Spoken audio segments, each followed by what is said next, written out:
Assalamualaikum warahmatullahi wabarakatuh. Perkenalkan saya Nadia Rami, NPM 2208260161, izin memulai presentasi mengenai penelitian kuantitatif. Pertama, penelitian kuantitatif ialah metode penelitian yang menggunakan pendekatan numerik untuk mengumpulkan dan menganalisis data. Metode ini biasanya melibatkan pengukuran variabel dan statistika untuk menguji hipotesis.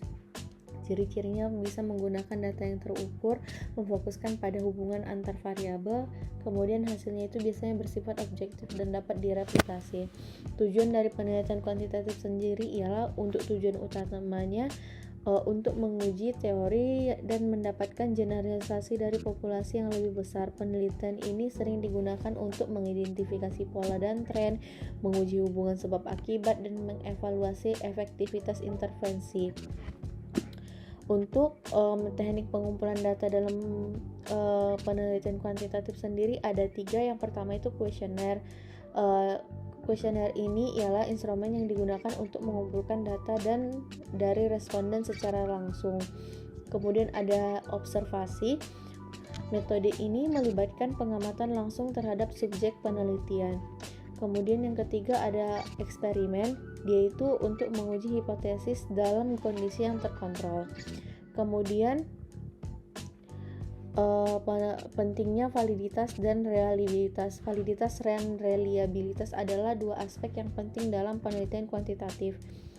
Validitas memastikan bahwa instrumen pengukuran benar-benar mengukur apa yang dimaksud, sedangkan reliabilitas menunjukkan konsistensi dari hasil pengukuran. Validitas terbagi antara validitas interna dan eksterna, kemudian reliabilitas instrumen, kemudian adanya reliabilitas instrumen pengukuran. Untuk analisis datanya itu pertama ada teknik analisis data dalam penelitian kuantitatif. Analisis data kuantitatif biasanya melibatkan penggunaan statistik deskriptif dan inferensial. Beberapa teknik analisis yang umum digunakan meliputi seperti statistik deskriptif menggambarkan data dengan mean, median, dan mode. Kemudian statistik inferensial digunakan untuk menarik kesimpulan dari sampel ke populasi. Kemudian penggunaan software statistik. Dalam penelitian kuantitatif, penggunaan software statistik seperti SPSS, R, Python sangat membantu dalam menganalisis data. Software ini mempermudah proses analisis dan visualisasi data. Kemudian dia bisa untuk mempercepat proses pengolahan data dan meminimalkan kesalahan manual. Kemudian kelebihan dan kekurangan dari penelitian kuantitatif. Kelebihannya sendiri itu yang pertama, hasil penelitian dapat digeneralisasi dari populasi yang lebih luas, kemudian memungkinkan pengujian hipotesis secara sistematis dan objektif. Kekurangannya sendiri yaitu pertama, terbatas dalam memahami konteks sosial dan perilaku individu, kemudian tidak selalu mampu menggali makna yang lebih dalam dari data yang diperoleh.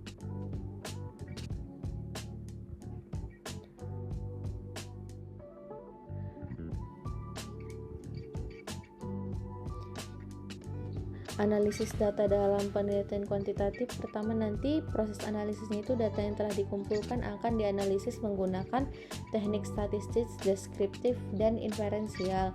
Kemudian analisis ini bertujuan untuk menemukan pola, hubungan, atau perbedaan antar variabel. Kemudian alatnya itu seperti yang saya bilang tadi, bisa menggunakan SPSS atau Excel untuk mempermudah analisis data. Kemudian hasil analisis ini seringkali disajikan dalam bentuk tabel, grafik, atau diagram. Contoh penelitian kuantitatif terkini untuk pada bidang kesehatan itu ialah seperti studi tentang pengaruh metode pembelajaran daring terhadap prestasi siswa. Penelitian ini menggunakan kuesioner untuk mengukur efektivitas metode pembelajaran. Dia itu nanti kita akan mengumpulkan data dari siswa di beberapa sekolah, kemudian dianalisis data dari regresi liniernya.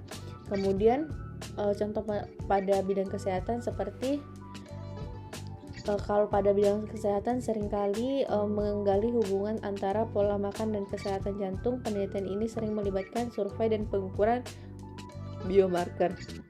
Dia ini melibatkan partisipan dari berbagai kelompok umur, kemudian menggunakan analis multivariat untuk memahami hubungannya.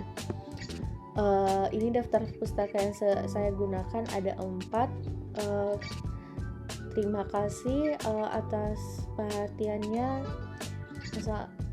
Assalamualaikum warahmatullahi wabarakatuh.